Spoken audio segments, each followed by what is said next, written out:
Assalamualaikum warahmatullahi wabarakatuh. Baik anak-anak, sebelumnya tadi kita sudah membahas mengenai penerapan pengolahan hasil ternak besar. Nah, sekarang kita akan membahas tentang pengolahan hasil ternak besarnya itu sendiri. Produk apakah itu? Yuk, mari kita simak penjelasan berikut ini. Nah, sebelumnya kita akan bicarakan dulu olahan daging. Syarat mutu daging yang baik untuk diolah menjadi suatu produk itu yang pertama, kesegaran daging itu sendiri. Baik atau tidaknya bisa dikatakan dengan tidak terjadinya pelayuan pada daging. Nah, yang kedua, keadaan daging harus sesuai dengan karakteristik produk yang diinginkan. Itu sangat penting. Sebelum kita membuat produk olahan daging, kita harus mengetahui terlebih dahulu tujuan dari pengolahan daging menjadi produk olahan itu untuk apa. Nah, di sini ada 5 tujuan. Yang pertama, memberi variasi dalam bentuk, tekstur, rasa, dan warna olahan daging. Yang kedua, memperpanjang umur simpan daging. Yang ketiga, mempermudah pengangkutan dan pemasaran. Yang keempat, mempertahankan kesinambungan pengadaan daging. Dan yang kelima itu untuk meningkatkan dan memberikan nilai tambah secara ekonomi. Setelah kita tahu syarat mutu daging yang baik untuk pengolahan dan tujuannya itu untuk apa, kita di sini akan masuk tentang penjelasan pengolahan bakso. Nah, tapi sebelumnya, apakah kalian tahu bakso itu apa? Bakso yaitu produk olahan daging dengan menerapkan sistem emulsi yang mempunyai karakteristik hampir sama dengan minyak dalam air, di mana lemak sebagai fase diskontinu dan air sebagai fase kontinu dengan protein yang berperan sebagai emulsifier. Nah, emulsifier di sini gabungan dari air, lemak, dan protein, di mana air dan lemak di sini merupakan fase yang berbeda, sehingga diperlukan senyawa yang berperan sebagai emulsifier untuk meningkatkan keduanya. Nah, protein di sini itu emulsifier pada daging disebutnya protein. Protein daging terdiri dari protein larut air dan protein larut garam. Protein larut air itu protein sarkoplasma termasuk mioglobin yang berperan sebagai pemberi warna merah pada daging. Nah, sedangkan protein yang larut dalam garam adalah aktin dan miosin. Nah, itu gabungan ini tuh baru dinamakan dengan emulsi daging. Pemilihan daging untuk bakso. Yang pertama, mutu daging baik. Jika mutu daging baik, maka akan menghasilkan penampakan yang mengkilap, warna tidak pucat, tidak berbau asam dan tidak busuk, tekstur elastis dan tidak basah atau lengket. Yang kedua, daging masih segar. Di sini disarankan tidak menggunakan daging yang sudah dilayukan atau post rigor karena bakso yang dihasilkan akan bertekstur lunak, kurang kompak atau tidak kenyal, mudah pecah serta rendemennya rendah. Nah, apabila di sini tidak ditemukan daging yang segar, saat proses pengolahan bakso dapat ditambahkan dengan STPP atau garam dapur. Nah, kemudian yang ketiga, posisi daging tepat.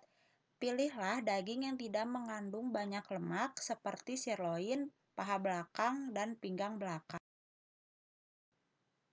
Bahan tambahan atau pendukung bakso. Yang pertama ada tepung tapioka atau aci. Di sini memiliki fungsi sebagai bahan pengisi yang dapat meningkat air, memperbaiki stabilitas emulsi, memperbaiki irisan produk, dan meningkatkan cita rasa. Kemudian yang kedua ada es batu dengan fungsi mencegah terjadinya kenaikan pada suhu daging giling selama emulsifikasi. Di sini jika terjadi kenaikan suhu melebihi 16 derajat Celcius, maka akan mengurangi aktivitas protein daging dalam peranannya sebagai emulsifier.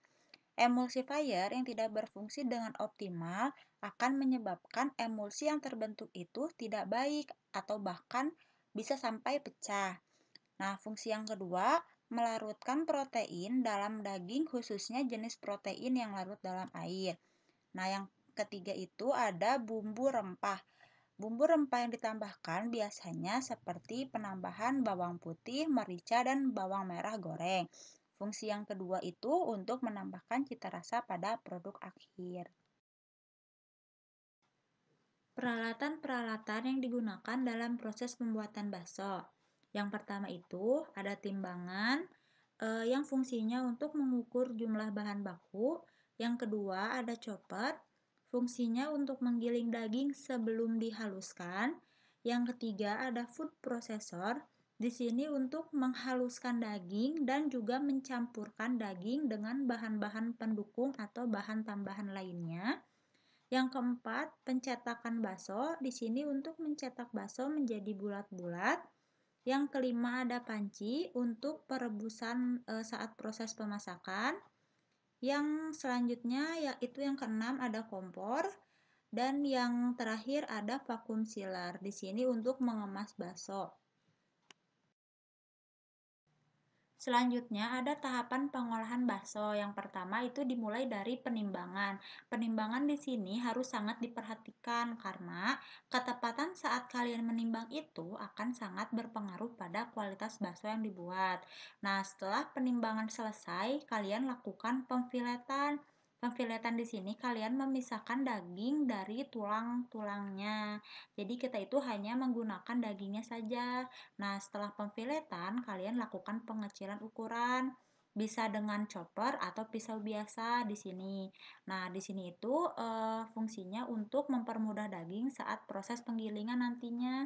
Nah, setelah pengecilan ukuran, baru penggilingan. Penggilingan di sini dilakukan sampai halus. Setelah penggilingan, lakukan pencampuran. Dalam proses pencampuran, yaitu daging yang sudah digiling dicampur dengan bahan penunjang atau bahan tambahan lainnya seperti rempah dan lainnya sampai adonan itu tercampur rata atau homogen. Yang selanjutnya yaitu pencetakan. Dalam proses pencetakan pembuatan bakso bisa dengan menggunakan alat biasa atau juga dengan cara manual. Biasanya itu cara manual dengan menggunakan tangan dan bantuan sendok.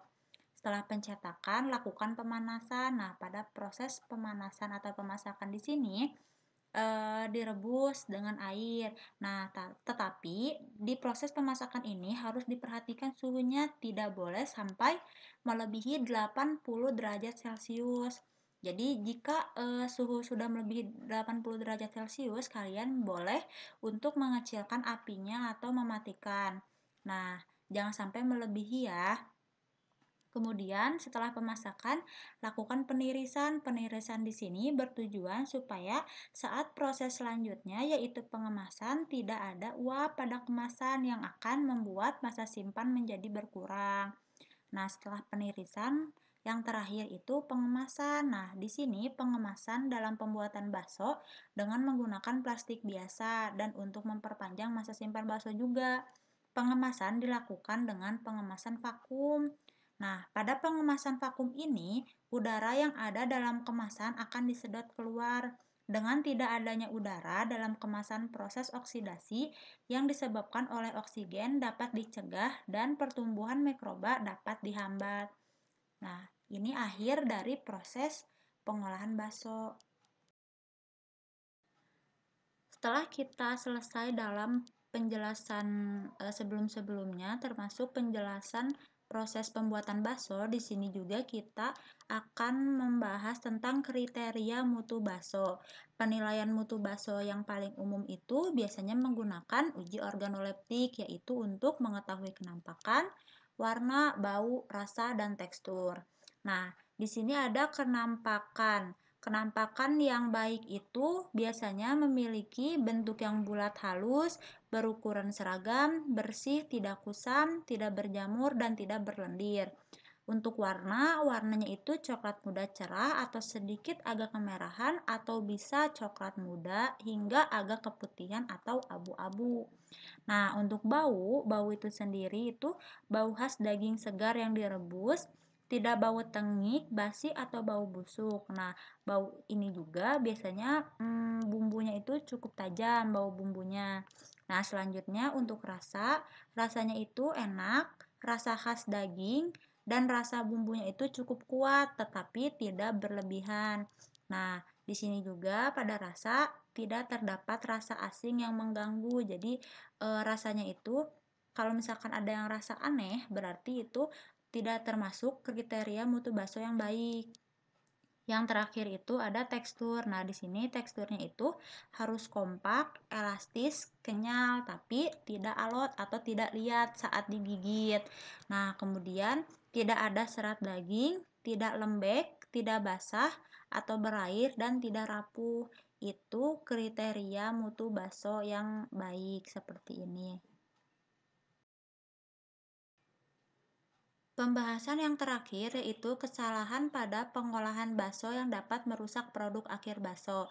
Kesalahan di sini ada tiga, dikelompokkan menjadi tiga.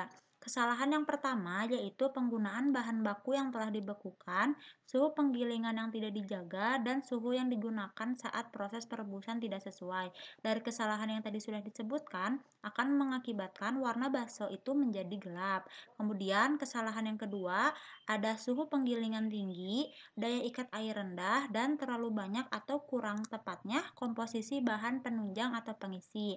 Nah, dari kesalahan tersebut akan menghasilkan atau mengakibatkan teksturnya itu menjadi lembek dan tidak kenyal. Kemudian, kesalahan yang ketiga itu ada penggunaan bumbu yang kurang tepat dan suhu selama proses pengolahan mulai dari penggilingan, pencampuran, perebusan yang tidak tepat atau tidak sesuai akan menyebabkan cita rasa bakso yang berkurang atau cita rasa bakso itu akan menjadi hilang.